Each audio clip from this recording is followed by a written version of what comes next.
Hello friends, class 8 से chapter start कर रहे हैं फैक्टराइजेशन। एक्सरसाइज 14.1 स्टार्ट करेंगे। तो चलिए अपना वीडियो स्टार्ट करते हैं। चलिए एक्सरसाइज 14.1 से क्वेश्चन नंबर 3 स्टार्ट करते हैं। करना तो उसमें फैक्टराइज ही है, लेकिन इस बार टर्म कैसे हैं? 3 से ज्यादा, मतलब पॉलिनोमियल टर्म है। तो नियम कॉमन लेने के थोड़े से डिफरेंट है। क्या? अगर 4 टर्म हो, 4 से ज्यादा टर्म हो, इवन ये नियम 3 टर्म में भी लग जाता है, लेकिन मोस्टली 4 टर्म या 4 से ज्यादा टर्म में क्या होता है, कॉमन जरूरी नहीं है कि सब में से एक साथ आए। ऐसा हो सकता है पहले दो अगले दो में से आ जाए, पहले तीसरे और दूसरे चौथा में से कॉमन आ जाए। तो ये कोई नियम नहीं है कि कॉमन सब में से ही आएगा। आ भी सकता है और नहीं भी। तो आपको हर क्वेश्चन को इंडिविजुअली चेक करना पड़ेगा।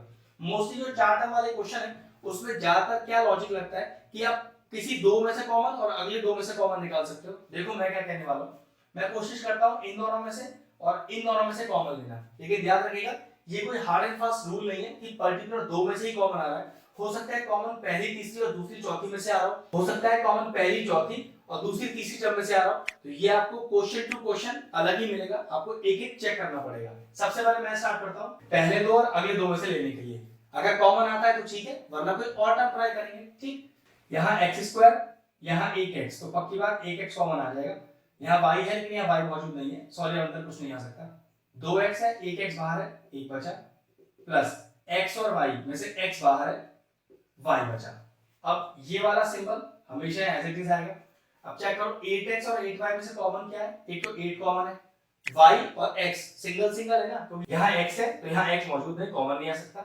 y इसके पास है लेकिन इसके पास नहीं, कॉमन नहीं आ सकता। ब्रैकेट 8x में से 8 बाहर है, क्या बचा?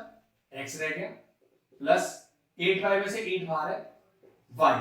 अगर मैंने ये अपना फैक्टराइजेशन सही किया है तो इन दोनों ब्रैकेट का मैच होना जरूरी था। देखो बिल्कुल मैच हो रहा है, मतलब मैंने जो पहले दो और अगले दो में से कॉमन लिया है वो बिल्कुल करेक्ट है। ठीक है, तो फिर x प्लस वाई कॉमन आ रहा है, x प्लस वाई लो बाहर निकाल लिया। अब बचा क्या? सोचो, इस पूरे में से x प्लस वाई बाहर आ गया, क्या बच गया? x बच गया, प्लस ये पूरा तो बाहर ही है, क्या बच गया? 8 बच गया। ये लीजिए हो गया फैक्टराइज। हमेशा ध्यान रखना ये जो पहले दो और अगले दो मैंने लिए वो सही है, तो इनका मैच होना जरूरी था। मान लो ये मैंने पेयरिंग गलत कर रखी होती तो ये दोनों मैच कभी नहीं होते, और अगर मैच नहीं होते तो मैं समझ जाता कि मुझे पहले दो और अगले दो में से नहीं कोई और दो टर्म लेने हैं। चलो अगला देखते हैं, इसमें भी 4 टर्म ही है। नियम तो यहाँ पर वही लगाते हैं, पहले दो और अगले दो में से लेने की कोशिश करते हैं। अगर कॉमन आ जाता है तो ठीक, वरना अपने पेयर चेंज कर लेंगे। तो 15 को मैंने क्या लिखा? मैंने लिखा इसको 3 into 5 और 6 को क्या लिखा? 3 into 2। चेक करो कॉमन क्या आ रहा है? 3 कॉमन आ रहा है, बाहर निकाल लिया। 5 और 2 में से कुछ भी कॉमन नहीं है, x और y और यहाँ सिंगल x, तो सिंगल x कॉमन आ जाएगा। ब्रैकेट में देखो क्या बचा? 3 5 x और y, 3 बाहर x बाहर, तो क्या बचा? 5 बचा, y बचा, माइनस 3 2 और x, 3 और x बाहर है, 2 बच गया। ये वाला साइन ऐसे ही यहाँ आ जाएगा। अब 5y और 2 में से कॉमन क्या है? कॉमन तो कुछ भी नहीं है, तो अगर कुछ भी कॉमन नहीं है तो क्या लिखूं फिर? कुछ भी कॉमन नहीं है तो 1 लिख दो कॉमन में। अब 5y, क्योंकि कॉमन में तो सिर्फ 1 है ना, इसका मतलब क्या हुआ? तो पूरा का पूरा टर्म एज इट इज यहाँ आ जाएगा, क्योंकि कॉमन आपने कुछ निकाला ही नहीं है, कोई कॉमन 1 था। चेक करो ये ब्रैकेट मैच हो गए, बिल्कुल मैच हो गए। इसका मतलब ये हुआ कि ये जो मैंने पेयरिंग किया था पहले दो और अगले दो वाला, ये बिल्कुल करेक्ट था। अब देखो कॉमन आ रहा है फिर से 5y - 2, ये लीजिए 5y - 2 में फिर कॉमन निकाल लिया। बचा क्या? इस पूरे में से 5y - 2 तो कॉमन है, तो बचा क्या? 3x। और इस पूरे की बात करो तो 5y - 2 कॉमन है, क्या बचा? +1। ये लीजिए हो गया फैक्टराइज। चलिए नेक्स्ट क्वेश्चन नंबर 3 करते हैं। फिर से देखो 4 टर्म है, वहां पर भी 4 टर्म है, तो नियम वही लगाता हूं, पहले दो और अगले दो में से कॉमन लेने की कोशिश करूंगा। अगर ये सेटिंग नहीं सही बैठेगा तब कोई और पेयर लूंगा। ठीक है, तो चलिए पहले दो की बात करें तो साफ दिख रहा है x कॉमन आ रहा है, a और b में से तो कुछ कॉमन आ नहीं सकता, तो ये लीजिए x बाहर आ गया, a और x बाहर है, क्या बचा? a, फिर प्लस ये लीजिए b और x में से x बाहर है, क्या बचा? b।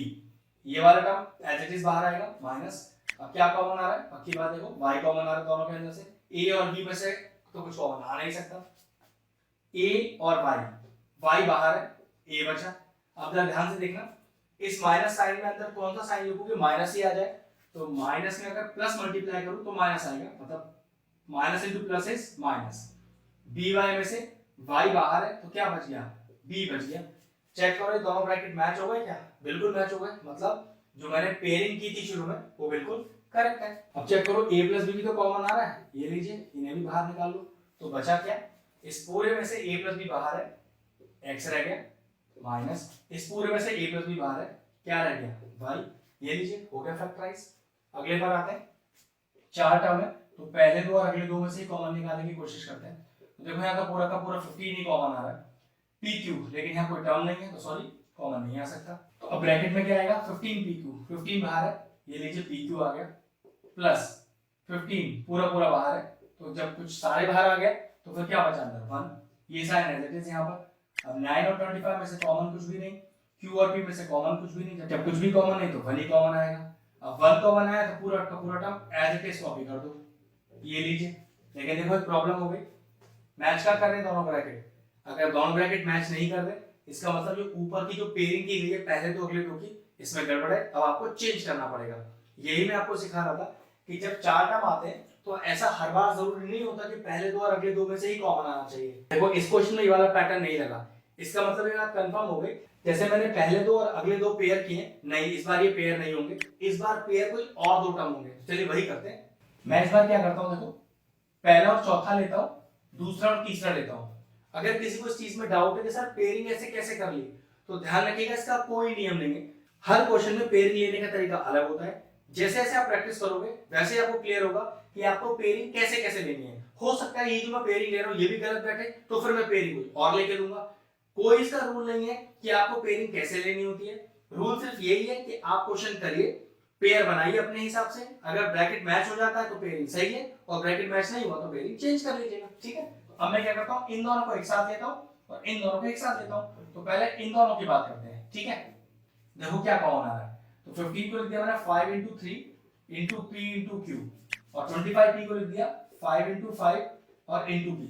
चेक करो इनमें से कॉमन क्या है, एक तो 5 कॉमन है, ये लीजिए, और एक p कॉमन है, ये लीजिए, निकाल दिया। बचा क्या, 3 और q बचा, ये लीजिए, फिर प्लस लग रहा है ना तो प्लस लगा दिया, 5 और p तो बाहर है, एक 5 बचा, ये लीजिए। अब इन दोनों की बात करते हैं, प्लस लग रहा है, आप ये प्लस लगाइए।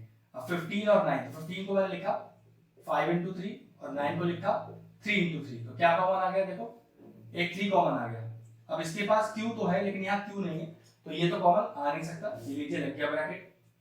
5 और 3 बाहर है, 5 बचा, ये लीजिए 5 लिख दिया, प्लस 3 और q, 3 बाहर है तो क्या बचा, 3q बचा। चेक करो ब्रैकेट मैच हो रहे हैं, 3q प्लस 5, 3q प्लस 5, चिंता मत करिए, 3q प्लस 5 और 5 प्लस 3q एक ही चीज होती है, मतलब इस बार जो पेयरिंग होनी थी वो पहले चौथे और दूसरे तीसरे की होनी थी, ठीक है। बस देखिए क्या ब्रैकेट मैच हो गए, बिल्कुल मैच हो गए, तो इन्हें फिर कॉमन निकाल लो बाहर, और बचा क्या, इस पूरे टर्म में से 3q प्लस 5 बाहर है तो क्या बचा 5q, प्लस अब इस पूरे में से 3q प्लस 5 बाहर है, इस पूरे में से 3q प्लस 5 बाहर है, क्या बचा 3, ये लीजिए हो गया फैक्टराइजेशन। फैक्टराइजेशन करते समय जो हम पेयरिंग लेते हैं कि कौन से दो टर्म में से और अगले कौन से दो टर्म में से कॉमन निकालना है, उसके लिए कोई हार्ड एंड फास्ट रूल नहीं है। आपको क्वेश्चन करते समय ही आइडिया होगा कि आप पेयरिंग किस तरह से करो, और ये चीज ऐसा है कि जैसे जैसे आप प्रैक्टिस करोगे आपको अच्छे से आ जाएगा। चलिए फिफ्थ क्वेश्चन करते हैं। क्वेश्चन लिख दिया है, 4 टर्म है, कॉमन निकालना है, तो चलिए क्या करें, नियम पहले वही लगाते हैं कि पहले दो और अगले दो में से ही लेते हैं, और अगर बाद में मेरा ब्रैकेट मैच नहीं हुआ तो ठीक है चेंज कर लेंगे, मतलब पेयरिंग में मेरी गड़बड़ है।